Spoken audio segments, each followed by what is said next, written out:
Felipe V se convierte en rey de las Españas con el fin de la Guerra de Sucesión al doblar el siglo XVIII. La Guerra de Sucesión fue en realidad una guerra internacional bajo pretexto dinástico, y Felipe V subió al trono de la monarquía católica como bisnieto de Felipe IV y nieto de la infanta María Teresa, casada con Luis XIV de Francia. Era el pariente más cercano de Carlos II, su predecesor, muerto sin descendencia. Y a él, según las partidas, correspondía la sucesión. Tras enviudar de María Luisa Gabriela de Saboya, de la que tuvo 4 hijos, 2 de ellos varones, los reyes Luis I y Fernando VI, que no tuvieron descendencia, contrajo nuevo matrimonio con Isabel de Farnesio, princesa de Parma, del que proceden todos los Borbones que hoy en el mundo hay. De su hijo mayor, Carlos III, a través de su sucesor Carlos IV, procede la dinastía legítima que arranca de don Carlos María Isidro, Carlos V, extinguida a la muerte del rey don Alfonso Carlos I en 1936. También de Carlos III, a través de su segundogénito Fernando, rey de las 2 Sicilias, procede la rama napolitana.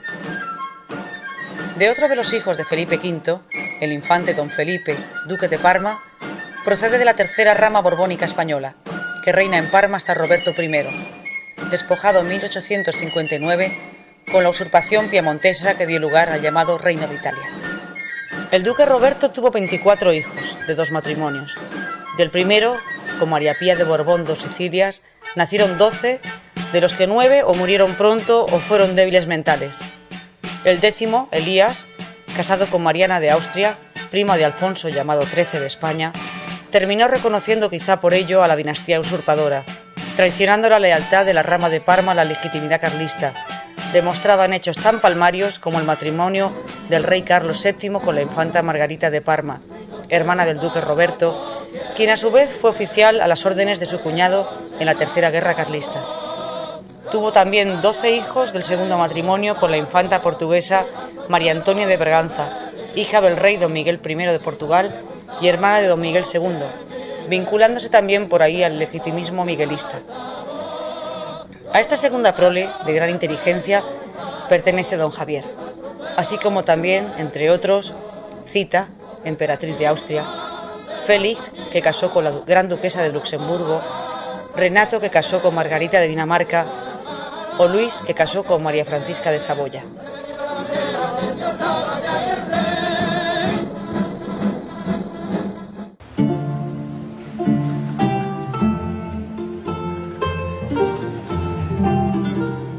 Nació don Javier de Borbón, Parma y Braganza el 25 de mayo de 1889, en la Villa Pianore, en Toscana, no lejos de la Tenuta Reale de Viareggio, donde vivió la reina Margarita, esposa de Carlos VII, y que luego pasó a propiedad de su hija, doña Blanca. Bautizado por el arzobispo de Luca, se le impuso el nombre del patrono de Navarra por deseo de su padre. Fue apadrinado por el rey Carlos VII, representado por su hijo don Jaime, y asistió a la ceremonia la reina Margarita. La dinastía legítima tenía entonces relaciones cordiales con la sede apostólica, pese a que la política de la Secretaría de Estado y una errada pretensión de acuerdo con los regímenes establecidos, tanto republicanos como monárquicos liberales, lo que se llamó ralliement, en ocasiones provocara conflictos en los que estaba más cerca la razón de los reyes legítimos que del Santo Padre. El caso más significativo de esas, pese a todo, buenas relaciones es sin duda el de San Pío X, patriarca de Venecia desde 1893, ciudad en la que vivía Carlos VII, quien incluso lo habría conocido con anterioridad. El luego santo pontífice celebraba con frecuencia la Santa Misa en la capilla del Palacio de Loredán, donde el rey residía. Sería además el entonces cardenal Sarto quien bendijera la unión de las hijas de don Carlos. Don Javier también tendría en su juventud el privilegio de tratar al gran papa, de quien contaba haberlo visto levitar mientras estaba en oración en su capilla privada, pidiéndole a continuación que no comentara mientras él viviera con nadie lo ocurrido, aunque con quien tendría íntima amistad sería con Pío XII. Pasó la infancia en las posesiones familiares de la península italiana y Austria. Junto con su hermano mayor Sixto, estudió en el selecto y riguroso internado Stella Matutina de Feldkirch, en Austria, regido por la Compañía de Jesús. Y siguió a continuación en París los estudios universitarios, obteniendo el título de ingeniero agrónomo y licenciándose también en Ciencias Políticas en 1914. De inmediato, estallada la Primera Guerra Mundial, que entonces se llamaba Guerra Europea, participa en la misma como oficial del ejército belga, pues la reina de los belgas, Isabel, era su prima, combatiendo en varios frentes y buscando, por encargo del Papa Benedicto XV, una paz separada con Austria, que tenía su hermana por emperatriz, paz que no se lograría a la postre. En 1927 contrae matrimonio con la princesa Magdalena de Borbón-Busset en el castillo de Liniers, propiedad de esta. Matrimonio aprobado por el rey don Jaime y consiguientemente reconocido como dinástico. Doña Magdalena, además, procedía de una familia legitimista de los llamados Blancs d'Espagne, que tras la muerte del conde de Chambord, Enrique V, habían pasado su adhesión a los carlistas españoles, manteniéndola hasta 1936, en que tras la muerte de don Alfonso Carlos I, algunos de ellos cometieron el error histórico, doctrinal y político de abrazar a la familia usurpadora en España, si bien otros la siguieron coherentemente en las personas de don Javier y don Sixto Enrique hasta nuestros días. Al morir en 1931 don Jaime, sin haber contraído matrimonio, en buena medida por las intrigas de los Habsburgo, quienes tras haber sido carlistas durante decenios se habían trasbordado a la dinastía liberal tras el matrimonio de Alfonso llamado XII con María Cristina de Habsburgo, la sucesión pasó a su tío don Alfonso Carlos, casado con María de las Nieves de Braganza, hermana de la duquesa de Parma. Don Alfonso Carlos y doña María de las Nieves eran de gran piedad y firmes convicciones tradicionalistas. No habían tenido, sin embargo, hijos, lo que ponía la santa causa de nuevo ante una delicada encrucijada. Fueron años en los que el octogenario rey, con la ayuda decisiva de don Manuel Falconde, dio impulso a la organización, combatió abiertamente la República anticristiana y preparó lo que sería el alzamiento del 18 de julio de 1936.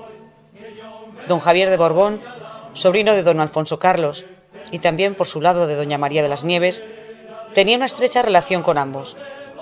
Es natural, pues, don Javier era un príncipe inteligente, culto, bueno, piadoso y tradicionalista de una pieza. Quizá el último gran príncipe de la cristiandad, en el sentido del último que vivió el papel social de la realeza en un mundo que la desconocía, pero aún la respetaba. Fue educado en el legitimismo más estricto por su padre, el duque Roberto, con el recuerdo constante de su tío, el conde de Chambord, que lo había recibido en Frosdorf, cuando la unidad italiana lanzó al exilio al duque niño, y de la Tercera Guerra Carlista, en la que, como hemos dicho, había participado. Y el hijo no fue infiel a esa herencia, pues estuvo presente en todos los teatros de operaciones de su tiempo, luchando contra la revolución en las sublevaciones miguelistas portuguesas de principios del XX, buscando la paz separada con Austria en el desenlace de la Primera Guerra Europea, dirigiendo la conspiración contra la República Española y luego, hasta su expulsión por Franco, las fuerzas tradicionalistas durante la guerra, sirviendo a su amigo Pío XII en delicadas misiones de orden temporal, apoyando la Argelia francesa, participando en las empresas del catolicismo tradicional como la Ciudad Católica. Tras él, quizás solo su sobrino, Otón de Habsburgo, hubiera podido seguir su senda, pero prefirió poner su inteligencia al servicio del liberalismo, por conservador que fuera, y del europeísmo masonizado, con gran pena de su madre, la emperatricita. En la misma generación de Otón, pero mucho más joven, don Sixto Enrique, hijo menor de don Javier, es el verdadero sucesor de este. Otro caso excepcional del príncipe valioso que, como su padre, ha mantenido incólume la bandera de la legitimidad, aun a costa de grandes sacrificios personales, pues ha tenido que desenvolverse en un ambiente mucho más difícil por el cambio de los tiempos, lo que acrece el mérito de su comportamiento de príncipe tradicionalista. Pero, ¿cómo llegaron los derechos hasta la rama de Parma, y en concreto hasta don Javier? La imposibilidad de que los usurpadores y los beneficiarios pudieran suceder a sus víctimas, máxime cuando nunca mostraron arrepentimiento ni reconocieron dónde radicaba la legitimidad, abría la posibilidad de la sucesión napolitana, que había sido carlista hasta el punto de que el infante don Alfonso, conde de Caserta, hijo de Fernando II, rey de las dos Sicilias, combatió también en la guerra carlista junto con don Carlos VII. Pero tras el matrimonio de Carlos, hijo del conde de Caserta, con la llamada princesa de Asturias liberal, María de las Mercedes, en 1901, con el reconocimiento consiguiente de la usurpación, más allá del disgusto de don Carlos VII, se cerró también la rama para la sucesión legítima.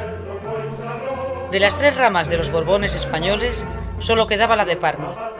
Vázquez de Mella lo había predicho al responder así en 1909 a la pregunta de cuál sería la rama heredera. La de Parma, infantes natos de España, que se ha mantenido fiel a la dinastía proscrita, reconociendo su jefatura y proclamando su derecho. Desde entonces, también alguna defección se dio en su seno. Así, Elías, el único de los varones sanos del primer matrimonio del duque Roberto, reconoció también la usurpación, obteniendo la nacionalidad española de Alfonso llamado XIII en 1920. Cuando en 1936 muere don Alfonso Carlos, la sucesión parece encaminarse sin duda hacia don Javier. Este, desde luego, era el deseo del anciano rey, manifestado en la carta dirigida a su sobrino el 10 de marzo de 1936. Quedando en duda cuál sea el orden sucesorio, excluida la línea de don Francisco de Paula, he creído procedente la constitución de la regencia, bien para con el concurso de todos los buenos españoles restaurar la monarquía tradicional legítima y en su día, con las Cortes representativas y orgánicas, declarar quién sea el príncipe en el que concurran las 2 legitimidades. Bien, si es ahora tarda, puedes tú llamar a sucesión a quien corresponda y seguir todo el orden sucesorio hasta llegar al príncipe que de veras asegure la lealtad a la causa santa, que no esté al servicio de una sucesión de sangre, porque es ésta la que ha de servir a aquella, como ordenado ante todo al bien común de los españoles. Esta regencia no debe privarte de ningún modo de un eventual derecho a mi sucesión, lo que sería mi ideal, por la plena confianza que tengo en ti, mi querido Javier, que serías el salvador de España. Carta que complementa el contenido del decreto anterior de 23 de enero del mismo año, en el que se instituía la regencia en la persona de don Javier, y en el que, entre otras providencias, se indicaban los fundamentos intangibles de la legitimidad española, que regente y sucesor deben en todo caso aceptar, a saber, primero, la religión católica, apostólica, romana, con la unidad y consecuencias jurídicas con que fue amada y servida tradicionalmente en nuestros reinos. Segundo, la constitución natural y orgánica de los estados y cuerpos de la sociedad tradicional. Tercero, la federación histórica de las distintas regiones y sus fueros y libertades, integrantes de la unidad de la patria española. Cuarto, la auténtica monarquía tradicional legítima de origen y de ejercicio. Quinto, los principios y espíritu, y en cuanto sea prácticamente posible, el mismo Estado de Derecho y legislativo anterior al mal llamado Derecho Nuevo. Eran los albores de la Guerra de Liberación y don Javier, instalado en San Juan de Luz, había seguido de cerca los preparativos a las órdenes de su tío don Alfonso Carlos. Organizó personalmente la compra de armas para los requetés, participó en las difíciles negociaciones previas con los mandos militares y trasladó a aquellos la orden de 14 de julio de incorporarse al alzamiento. Luego, durante la guerra en que se convirtió el fallido alzamiento, siguió dirigiendo junto con Falconde la política de la comunión tradicionalista, oponiéndose a la unificación ordenada por el general Franco con otras milicias ajenas al pensamiento y la actitud tradicionales y siendo expulsado del territorio nacional. Sus hermanos, don Cayetano y doña Isabel, participaron en la contienda respectivamente como requeté y enfermera. Don Javier asumió con pleno sentido de responsabilidad la carga que como regente había caído sobre sus hombros. Era delicado de alma y pesaba en su ánimo la conciencia de que la decisión ajustada a las leyes españolas era, de un lado, tan sencilla como quizá difícil de explicar de otro, pues las exclusiones le conducían precisamente a él. Durante la Segunda Guerra Mundial, los nazis le internaron en el campo de prisioneros de Dachau. Ese inevitable retraso, seguido de la dilación debido a los escrúpulos que sentía por tener que proclamarse rey legítimo, siendo regente, se unió a algunas operaciones atizadas desde el Pardo que produjeron algunas resistencias entre algunos de sus leales, que pese a todo permanecieron fieles en su gran mayoría. En 1952, requerido por el Consejo Nacional de la Comunión Tradicionalista, convencido de que él es quien tiene mejor derecho para la sucesión de la dinastía legítima, como todos sabían, resuelve poner fin a la regencia. En 1955, tras más de 15 años de oposición tan terca y noble como infructuosa al régimen de Franco, consciente de la necesidad de afrontar la lucha política de otro modo, decide sustituir a don Manuel Falconde en la dirección de la causa, asumiéndola personalmente con gran elegancia en un primer momento. Con posterioridad designó a don José María Valiente para seguir una política de colaboración con el régimen, sin cejar en ninguno de los principios de la comunión, política que no puede calificarse de heterodoxa, si bien no produjo a la postre mejores frutos que la anterior. Es en ese periodo en el que se incrementa la presencia del hijo primogénito de don Javier, Carlos Hugo, que más adelante pasará del colaboracionismo franquista al izquierdismo furioso. Don Javier, en su senectud, con la responsabilidad limitada, hubo de sufrir grandemente estos cambios protagonizados por Carlos Hugo, un verdadero aventurero que se halla entre los principales actores del desfondamiento del carlismo. Don Javier se le opuso en ocasiones, hizo lo contrario en otras para que finalmente fuera su esposa, doña Magdalena, mujer fuerte, nueva princesa de Beira, la que desautorizara al primogénito y alzara al cadete, don Sixto Enrique, digno sucesor de su padre. En efecto, el augusto anciano que en 1975 abdica forzadamente en su hijo Carlos Hugo, tras no poder frenar su deriva, sigue conservando sus convicciones y lealtades de siempre. Es el católico tradicional que a propósito del Segundo Concilio del Vaticano, por ejemplo, dirá: el mundo vuelve y comprendo menos y menos a sus dirigentes. Prefiero estar lejos de este concilio, que muchas veces me empuja a la exasperación. Debemos hacer un acto continuo de fe y de confianza en el Espíritu Santo.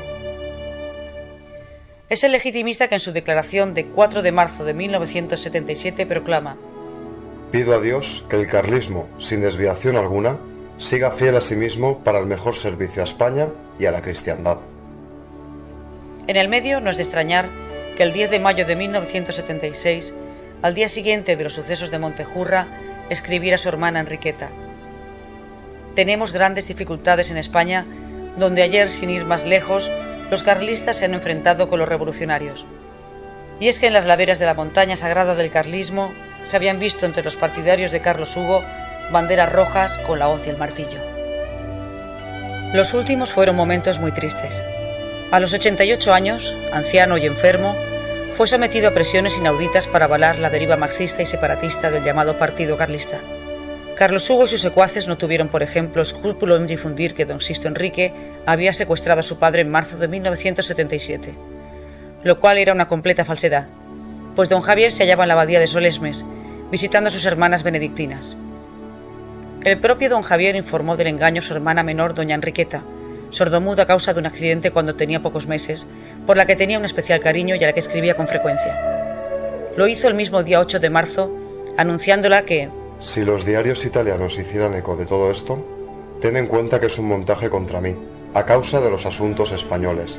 Es una historia inventada. La cronología es importante. El día 4, don Javier, ante el notario de la familia, formula una declaración conocida como su testamento político, donde reafirma los principios perennes del tradicionalismo carlista. El día 5, Carlos Hugo acusa a su hermano del secuestro de su padre, que estaba en Solesmes visitando a sus hermanas. El 7 de marzo, Carlos Hugo hace firmar a su padre, ante otro notario, un documento opuesto al anterior.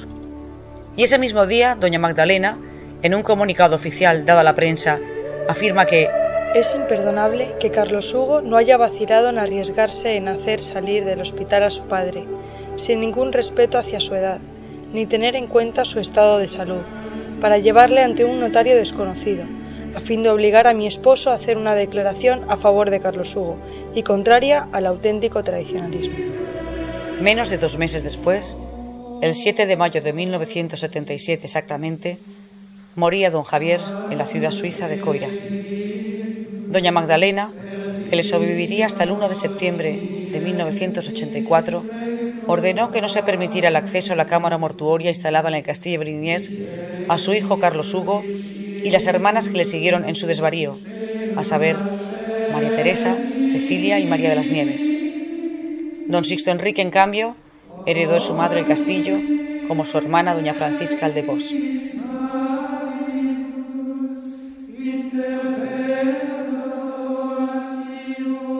Don Javier de Borbón, una vida al servicio de la tradición.